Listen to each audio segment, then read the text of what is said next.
Hi, welcome to the MAISD Verbal De-escalation Module 5. So some of you may be joining us for this one as a first, or some have made it through 4 modules already. So we'd just like to welcome you here today for emotional first aid. My name is Lisa Bailey. I am an ASD consultant at the ISD. Hi, and I'm Stephanie Dye. I am a special ed behavior consultant at the ISD, and welcome. And we are going to jump in today. We'll show you a little bit about our agenda and what you can expect today. So we did the welcome. We're going to do a quick review over the things that were presented in the last few modules.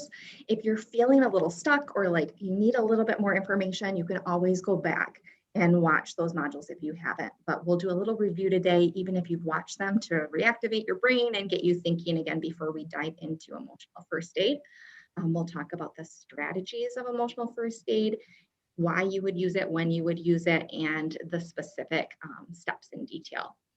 We'll give you a chance to watch a video of emotional first aid in action and a chance to practice. And then we will leave you with some closing thoughts and a way to get your sketches if you're hoping for those today.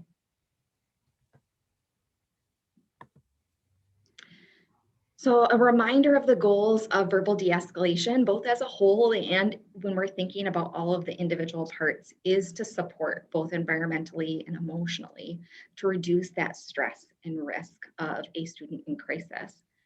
If you watched that last session on behavioral support techniques, you really saw a lot of ways to support environmentally. So this session is really going to focus on that emotional support. So you'll see that a lot as we dive into emotional first aid. So many of you, we hope, got to watch the other sessions. So we're going to give you a chance to really ignite your brain and really be as active with us as you can in an asynchronous video module. So we are going to have you think about what would be the blank in these 4 questions, because we know this is really that important base for our verbal de-escalation. So as we're asking those 4 questions, we're thinking about that first one: what am I feeling now, right? So sometimes we're asking ourselves this in that 10 to 15 seconds that we have to get from one side of the room to the other, but doing that quick check-in to see where we are. Maybe we're feeling super frustrated because, you know what, this has been the 6th time this hour that I have dealt with this, right? Maybe we're feeling drained, like it's the end of a long day and I don't know if I have the energy to do this. We just have to check in and kind of name that for ourselves so that we can take some steps to make sure we're as regulated as possible, because we know we can't de-escalate and help regulate a student if we ourselves are not there, right? So question 2, what does the student feel, need, or want, right? We know communication or behavior is that communication. We want to really put ourselves in the student's shoes. What are they perceiving in that moment? What might they be asking for in maybe some not so nice ways? Thinking about what they feel, need, and want. Question 3, how is the affecting the student? Environment. So thinking about all of the things around, whether it be the lighting, the noise level, the amount of people, what could we do to kind of buffer the situation? Or what could we do to make the situation safer? Are there things that we need to think about as we're making our way to the student that might be a potential safety hazard, knowing that student and their patterns? And then last one, this is really the kicker, at least for me. How do I best respond, right? Now, I think this one is one that we all think about every single time we're on our way to a kiddo in crisis. But can you see, if you forgot to ask those first 3 questions, how differently your answer to how do I best respond might look if we didn't think about what that student felt or was trying to tell us. We didn't think about the environment and how we might be able to buffer the situation kind of naturally. And if we didn't think about how we're feeling as we approach and what our face and our body is saying as we're coming to that child. Okay. So we're going to move on to that next slide, and we'll talk a little bit more about those 4 questions. But before we do, I just wanted to really say why we're starting with these reviews as we continue to move on up this triangle, is because they do build on each other. And that self-awareness and asking yourself the 4 questions really is the base and the foundation that's going to allow you to de-escalate a person who's in stress. Okay, so you need to be able to be self-aware, to be able to have that empathy, to be able to regulate and de-escalate another person. For those of you who use conscious discipline, or even if you don't, this is a good way to think about it. We know that we have to have composed adults if we would like to have students that can bend and flex a little bit and move back the baseline when they are dysregulated. Another thing that we know, even though it's really, really, really hard, is that nobody can make us blank without our consent. So nobody can make me angry or scared or completely exasperated unless I let myself go there. Now, that doesn't mean we can't all be triggered there, but we have coping skills as adults to help us muddle through that and help us regulate ourselves so that we can help regulate our students. So you have to figure out what works for you. When you're asking yourselves those 4 questions and you say, you know what, I'm ticked right now, you have to figure out what is your method to help you quickly regulate yourself. So just one strategy is to tell yourself, you know, I'm safe. Take that breath. I've got this. Done this before. We're going to get through it, right? And really thinking about that student and what they feel, need, and want, giving them that little wish well, like, oh, they're struggling right now. Yep, it might be the 8th time today, but something's going on in their world that this has just been a tough day for them. And sometimes that can help shift your brain and just give yourself that relaxation and that little bit of grace that, like, it's okay. Like, I know this wasn't in the plans, but we can make it through this, right? And another quick tip that someone told me a long time ago was, you know, the little handy Q-tips that you use in the bathroom for 5 million things. You can also use that in these situations. It's just a funny little quirky reminder. Quit taking things personally. Okay, it's not about us, right? The student is typically not reacting because they want you to have a bad day. So just quit taking it personal. You can even have a Q-tip in your room you hold up to each other to help each other out of that moment. So just remembering the importance of that base, of that self-awareness. So when we are asking those 4 questions, a lot of times we get really good at asking those 4 questions during a particular piece of that stress model of crisis, right? So we get really good at asking ourselves those questions when we're going into a student who's full outburst. Or we get really good when they've just been triggered a little bit and we need to go in with some active listening. Okay?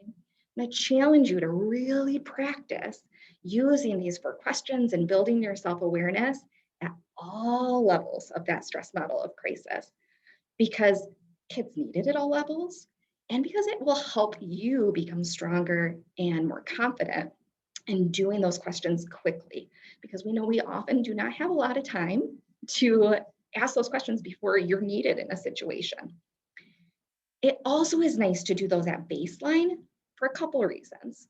One is you're building that relationship with that student because you're thinking constantly about, you know, what are they feeling, needing, wanting? How can I adapt the environment to better suit their needs? You know, what am I feeling right now? What am I showing with my face that's affecting them? Can also help prevent some of those behaviors. If you can kind of adjust and buffer things before it becomes a full trigger, it can be helpful. And this is like the best one for me is I don't learn things fluently when I'm stressed. So when a student is tipped the scales and they're in escalation or outburst, it's going to be harder if you're not already fluent with these 4 questions to do them quickly and naturally. If you're doing them all of the time when your students are chill, you'll have that practice so that you'll be able to draw on that at later times.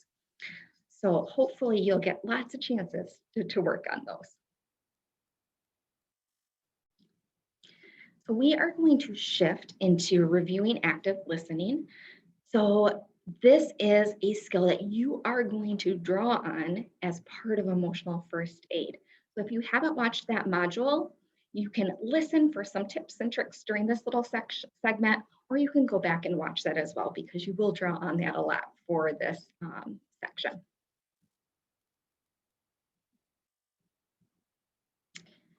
So as we're thinking about active listening, we know that it's a specific strategy for really intentionally listening to our students. And that means listening not only with our ears, but with our eyes and really with our heart. We're trying to listen for their intentions behind their message. Sometimes they're saying a lot of words, but we can kind of get the overall gist of where they're coming from, right? This is a skill that requires no distractions. And in our busy classrooms and schools, that can be a hard thing, but you really have to try to pour your whole self in and give the students your presence. You're trying to listen both for those facts, trying to pull out what happened, making sure to stick in that realm of what the student is perceiving.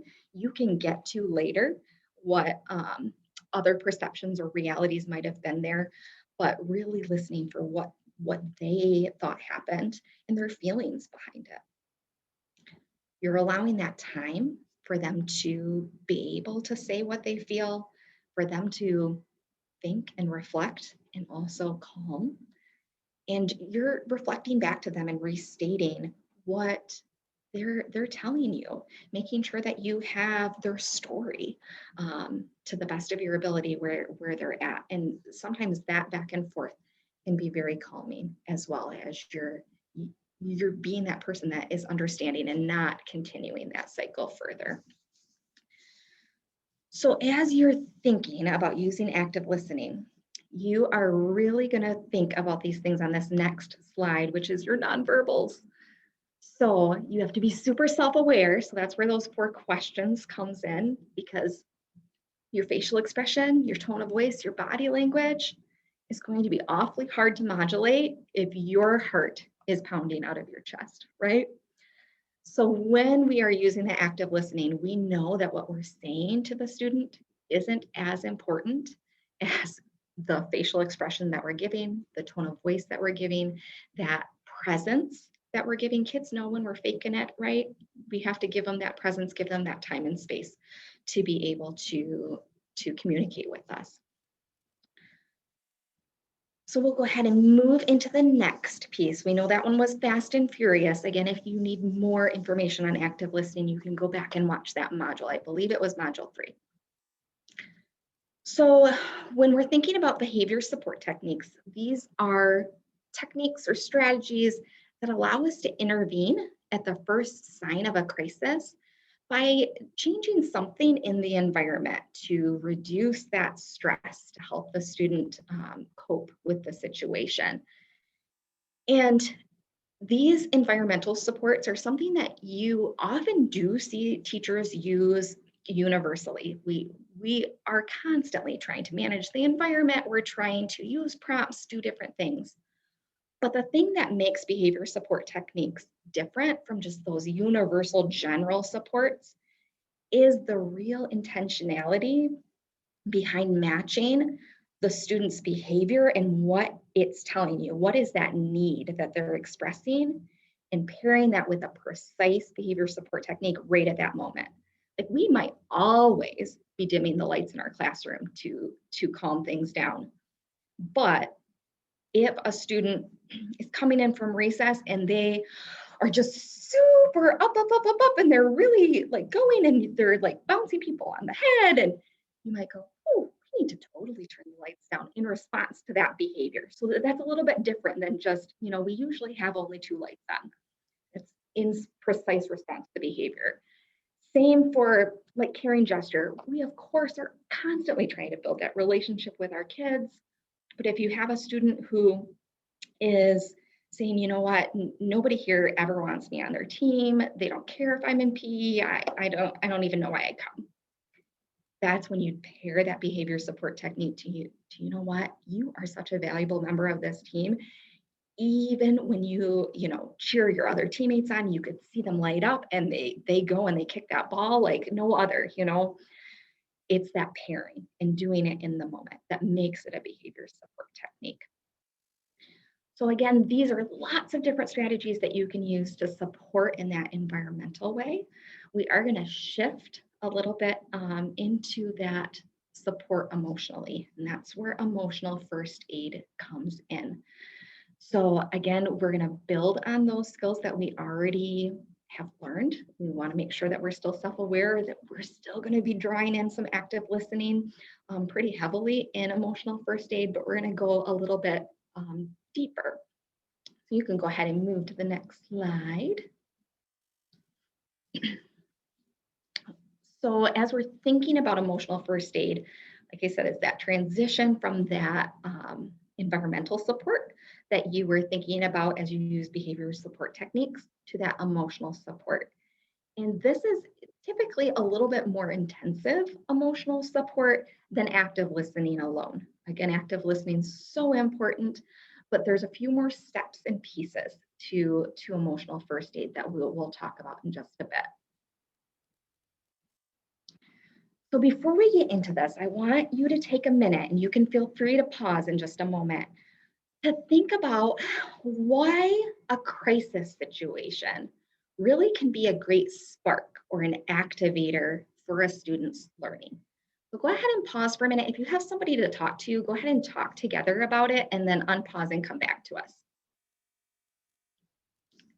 All right, hopefully you've got a good chance to kind of get some thinking around that. So we know that for any of us, if we never had any challenges, we'd just be kind of good with the status quo, right? We'd just keep going along. There'd be no motivator for change. Sometimes when we have a student who has a crisis moment, we know that that shows us that there's a trigger there that maybe they're aware of, maybe they're not. That might need to be explored a little bit. It shows us that there's probably some coping skills there that are missing. There's a hole there. They need something to help them when those triggers happen, when that particular trigger happens. And it also is that motivator for change. If we never had those bumps and hiccups, we would just be happy how we were. We wouldn't need to do that change. Now, important to think about, even though that crisis can be that spark, that activator for that change, that learning, that growth, we also know that we do not want to teach when the student is at that high crisis level, right? So even though it's that motivator, our job in that moment when they are in crisis, wherever they are, from agitation to full outburst, is to de-escalate. And then we can do the teaching, bringing that resiliency, helping them be self-aware of their own triggers, of some coping skills they can use. We can do that when they're at baseline. Sometimes in the moment, sometimes later when they've had a little breath and space between the event and the teaching, right? So just keeping that in mind, that we want to be aware of where our student is at when we're doing that teaching, but knowing that crisis isn't always a bad thing, that is something that can spark change. So that is powerful. The other thing to remember when we are doing emotional first aid is if you have that strong relationship with the student, it's going to go over much better. So if you have a choice in the room, sometimes there isn't a choice because you're doing emotional first aid here and now. A staff person that has that stronger relationship can often help de-escalate a little better than somebody who doesn't. What are the goals of emotional first aid?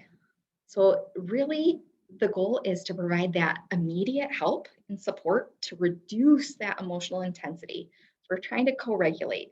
We're giving them some emotional hurdle help to get through this moment and get back to the learning, to the activity that they're doing. Okay. So we're both trying to resolve that immediate crisis, trying to help them come back down a little bit and be able to re-engage with their peers. So this isn't something that's super long. We're not taking them outside of the classroom or outside of the area that they're learning. It's done here and now. So really, I try to think of this as this is like just a patch or a Band-Aid so that they can continue on with their schedule, with whatever's at hand, whether it be recess or math time. And that doesn't mean that you're going to drop it and never come back to it. Again, you want to hit that teaching piece. They showed you that they have that moment of motivation, that there's something there, but you can do that later.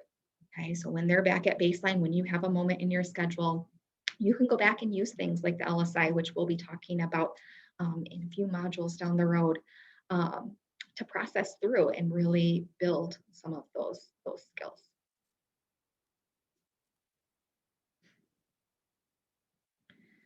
So how can an adult best help a student when they're using emotional first aid? So some of the things that you already likely have been practicing as you're trying to do active listening are going to be important right now as well. So really sticking to what did the student perceive and trying to reflect that back to them will be important. Um, Making sure that the student can see the connections between their feelings and the behaviors that they showed. Trying to help students be responsible for their actions and also staying in the moment. You're not going somewhere for this support. You're doing it right here and now so that they can get back on their schedule and not miss those other learning opportunities in the moment. Now, as you're doing all of these things, it's so important to stay self aware and make sure that you are doing them in a way that doesn't make the student feel defensive, that they feel empathized with, and they feel that connection with you. And it's not threatening, because that can shift this into something that's not therapeutic, right? And I think we've all been there, but trying to really be self aware that, how are they responding to this voice? Do I need to go a little lower, or is that not working for them? Do I need to come up a little bit? Do I need to sit? Do I need to stand? Trying to feed off from them and learn from what is most comfortable for them. So I'm going to quickly just tell you the strategies for emotional first aid, and then Stephanie's going to go in depth into each of these strategies, and we'll get you guys into an example and a chance to practice. So the biggest strategies for emotional first aid are to drain off those emotions.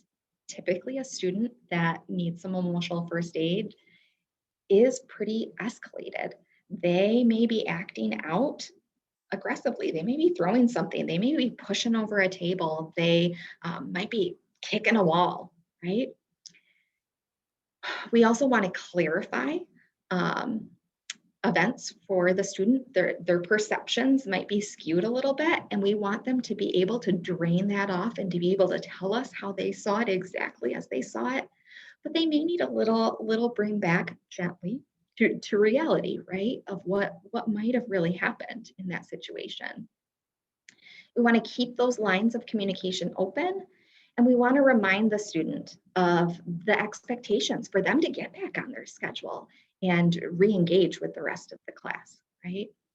And we also might have to mediate the situation if necessary. If there's another student involved and for them to be able to get back in the activity, they need a little mediation, that might have to happen before they can re-engage. It also can happen at a later time if that's not going to be a make or break for getting them back on the schedule. I can give you two quick examples before I send you off to Stephanie. So if you're thinking elementary level, an example of a time that you might need some emotional first aid is, you're at morning meeting and you show the jobs of the day, and a student sees he is not line leader, and line leader is the best job. And he starts pulling off every photo, every name off from that helper chart, starts yelling and running around the room. Anybody ever been there? So that's an example where you're going to have to drain those emotions, right? And clarify the events and go through those steps. For secondary, might be in a PE classroom. all of a sudden hear shouting down in the locker room.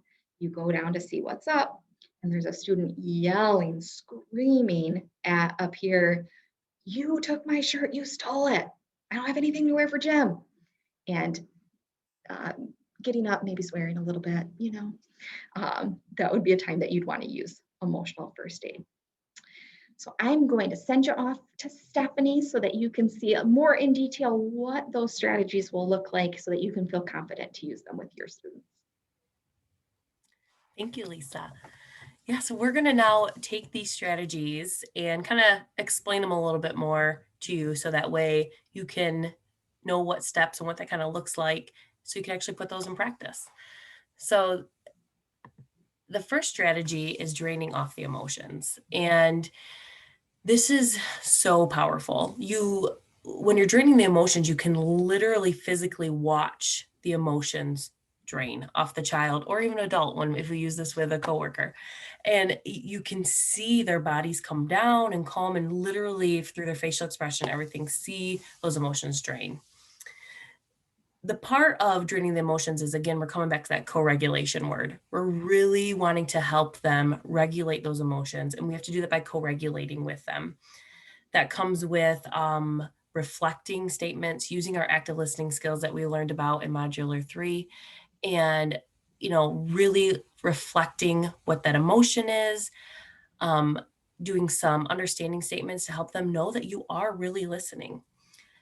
The importance of tone of voice and facial expressions ourselves are so important with this as well. We know that when a child is heightened, right, when we're our angriest, we're our stupidest, when they're heightened, they're not able to hear what we're saying or even rationalize the situation that happened. So our goal is to really help them drain their emotions so that we can help get through this incident and solve that immediate crisis. So we want to get the child back to baseline. So draining the emotions, reflecting, letting them know we care, giving some reassuring messages. It's an example. It's hard to hold it together when someone calls you a name. I know you can do this. I can tell you're really upset right now because you're not able to get your work done because it's so loud in here. Just helping them understand that you hear and see what they're going through. We want to make sure that we are able to drain their emotions so we can get on to the next step. So this is a really powerful tool. It's also a great code word, if we're looking at having that common language across buildings or in classrooms.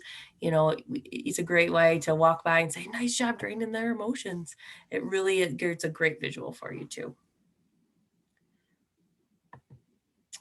The next step is clarifying events. We know that when students get overwhelmed, or I should just students, adults too, but when we get overwhelmed with our emotions, we tend to misinterpret the situation, or we tend to overreact to situations when we're emotionally charged. And our job is that once that child is back calmer or back closer to baseline, that we kind of help reinterpret the events of what may have happened. An idea, it looked as though the ball hit you on accident, or it was really loud in here and everyone was yelling. I'm not sure that they were yelling at you. So kind of helping clarify those events. It's not saying what they felt or what happened was wrong. We're not fixing the problem, but we're really helping clarify and saying, this is the lens that I saw it. What happened? What was the lens that you saw it? And really helping them clarify that and see it from a different perspective. So it could be the same incident, but multiple people seeing it from different perspectives, and helping clarify that a little bit gets them thinking a little bit more. That's why it's so important, though, to make sure that we've drained their emotions first before clarifying the events. So that way they're closer to baseline and can really understand and hear what we're saying as well. The next strategy is maintaining the relationship and lines of communication. Our goal is to have them continue to engage in the conversation and not shut down, right? We would rather have them talk it out than act it out. So if we keep them engaged in that conversation without further escalating the situation, that's our goal. So the student may say something that could provoke an emotion in you, but our job is to continue to keep that line of communication open. We can use different things like our active listening to help that, understanding supportive ways to talk to them. Use their interest, use your relationship that you have with them. Carrying conversations that saying, I know it's really important for you, that you're really competitive and it's really important for you to win this game. And you're trying really hard while you're out there. I can see it. But maybe this time, it just didn't happen for you this time, and that's okay. But really helping them understand that you hear them and you know what they like. When you do your best on your paper, you are so proud of yourself. And I know being proud of yourself is something that you're really, really holds a lot of value for you. Just letting them know those things. The example I have here is I can see how angry you are. I want to hear your side of the story. Letting them know that you're there to support them and care for them. We don't want that breakdown in communication to happen. And the more we talk through things, the more we're able to see it from other people's perspective and continue to move forward. So again, this is a quick intervention. So we're not going deep, deep, deep into detail, but also we're showing that we're caring and supporting in a short couple phrases to help them see that we're here and we want to hear what they have to say. And then that last strategy is reminding the student of the expectations and mediate the situation if necessary. Once the student's back to baseline, we want to remind them of the expectations for if that situation happens again, and also remind them of the expectation for the activity that they're in. Because our goal is to keep them in the program and activity and keep that moving, because we don't want them to miss out on the opportunity for learning. So one example is, remember, it's important to raise your hand and wait to be called on before answering the question. So just giving them that prompt to remind them of what the expectation is. We want to help coach the student so we can mediate that situation if necessary too.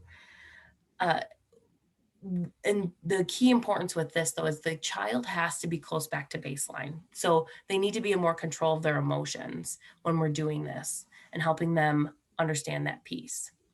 If there's a situation between two students, or even students and a student and another staff member, we might have to help mediate that situation quick. I know we can all get along and work on this together, kind of talking through that. Again, we're not fixing the problem here. So emotional first aid is not about fixing the situation. It's a quick intervention to help solve the immediate crisis, but get them back to baseline so they can continue. We might have time to talk to them later to kind of talk through that, but we want to help get them through that activity. So lastly, when we're looking at emotional first aid, the student should understand that as a staff member, we believe that they're capable and able to be successful and participate in the activity. I know it's time for continue. We have 5 more minutes of math class. I know you can continue working on this and you're going to do a great job. Help them understand that piece. Sometimes when we go into a lengthy conversation, we tend to re-escalate the student. So the hope here is, because A, it gets them keep talking about it, and B, they sometimes get worried that they're missing out on the activity, or now I'm going to have more work to do because I wasn't able to finish that, or things like that. So we want to make sure we're working on how to keep them back in that activity. We want to let them know that we can have time to talk about it later if needed. Again, if you state that to the child, though, you have to follow through and give them that time to talk through it later. Otherwise, the next time you do provide emotional first aid and you give that as an example, they're not going to trust you. So that's part of that relationship piece. Maybe they need help finding something later, or maybe they weren't sure on the expectations for the first time. So if we have to check it back in with them after lunch or before the end of the day and talk through that, or maybe even mediate a little more with another student, that is okay. But you need to let them know that if there is more of an issue, we need to talk about it later. We can do that if needed. So emotional first aid has so many different strategies, but is so powerful. It's really looking at how do we provide, again, we've said this a lot of time, emotional support to help them get through a tough situation, and using these strategies And it doesn't have to go in all the same order, these 4 strategies in this order, but it's really important that we make sure we kind of look and say, in this situation, what of these strategies do I need to work to help this child get through this situation and keep them in the program? So now we're going to look at how do we give emotional first aid. So we've learned about the different goals of emotional first aid. We've learned about the different strategies, but what does that look like? So we are going to show you a video of a role play of giving emotional first aid. So while you watch this video, there's a couple things we want you to notice or look for. And so while you're watching it, we really want you to look at the staff and the student and look at their nonverbals. What is their facial expression? What is their body language saying? Eye contact. What does that look like? And then also look at the verbal, like the tone of voice, the volume, what words are used. What is some of those reflective, active listening statements? See if you can pin those out and recognize those from previous modules. So really, what are your noticings? What worked? What didn't work? So just kind of think of that in that lens when you're looking at both sides of it. All right, here we go.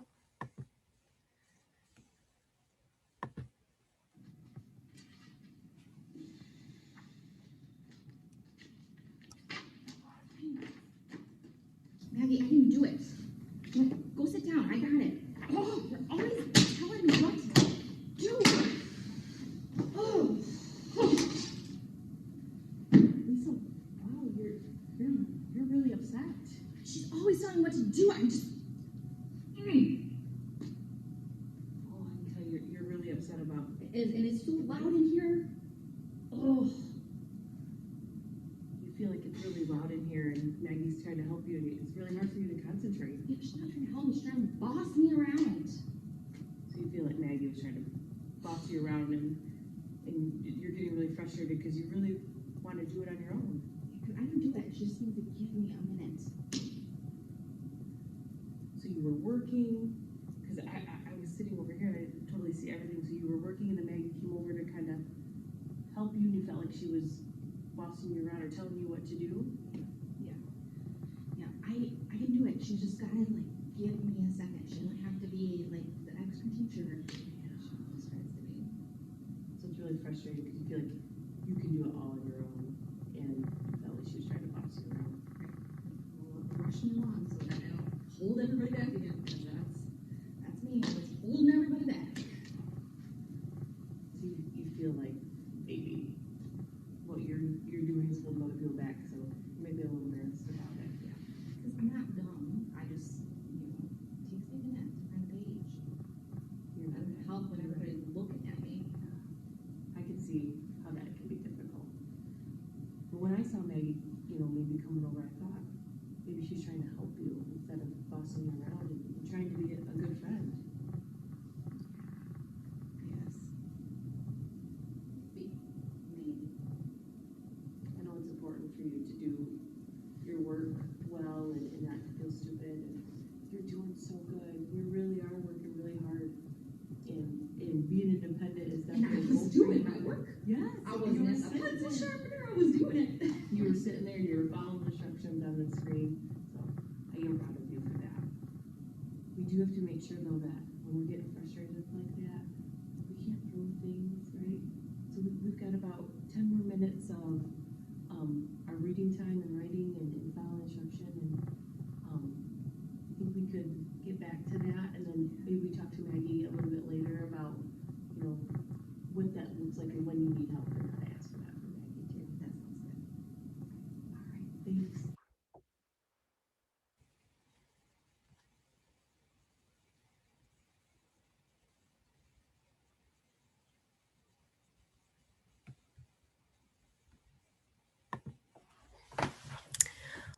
Awesome. Thank you. So, hold on. There we go. So now we want you to process the video and kind of think about what you saw.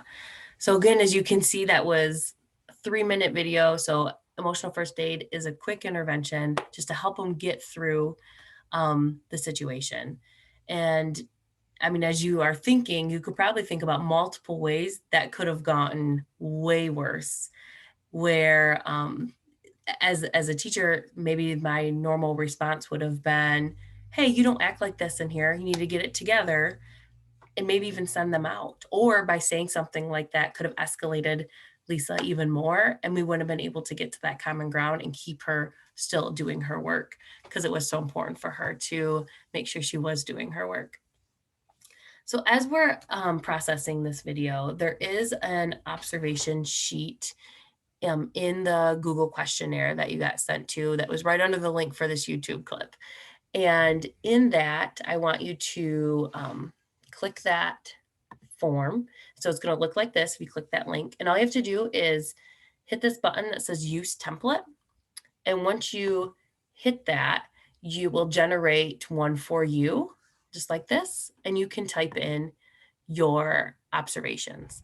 So again, it has all 4 strategies of emotional first aid, and we want you to take a couple moments and fill that out, whether you're by yourself, whether you're with a bigger group or with a partner, and kind of brainstorm and talk through what that looks like. What strategies do you notice? And there's some prompt questions in there too.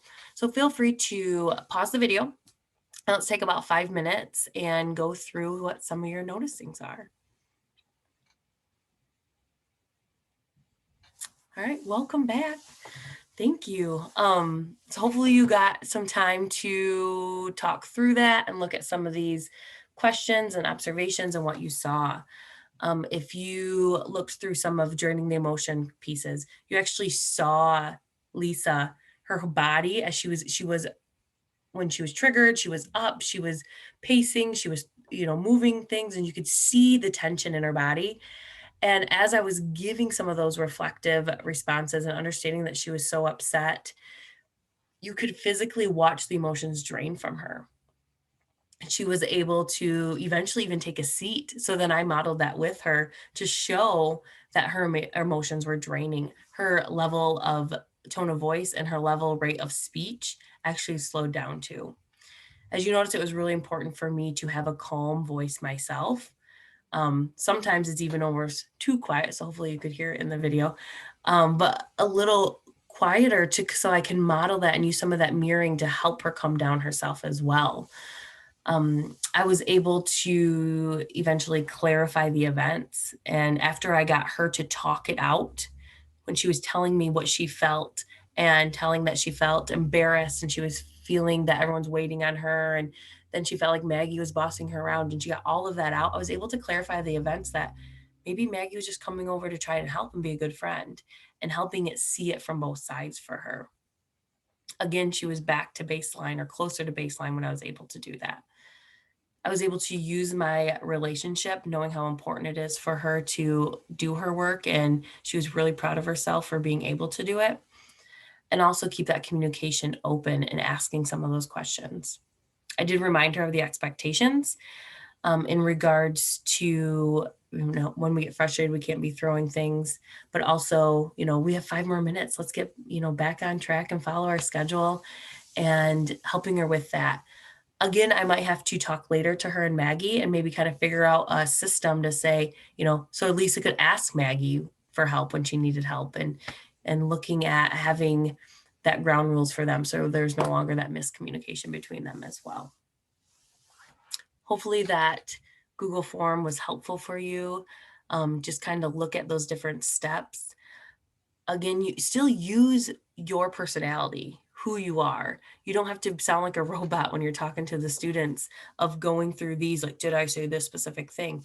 Be your genuine self, but making sure that we're hitting these different strategies and labeling them helps us not escalate ourselves or help us not escalate the situation or even get into a power struggle with them. It allows us to go through those strategies and keep ourselves in a good place while also asking ourselves those 4 questions as well.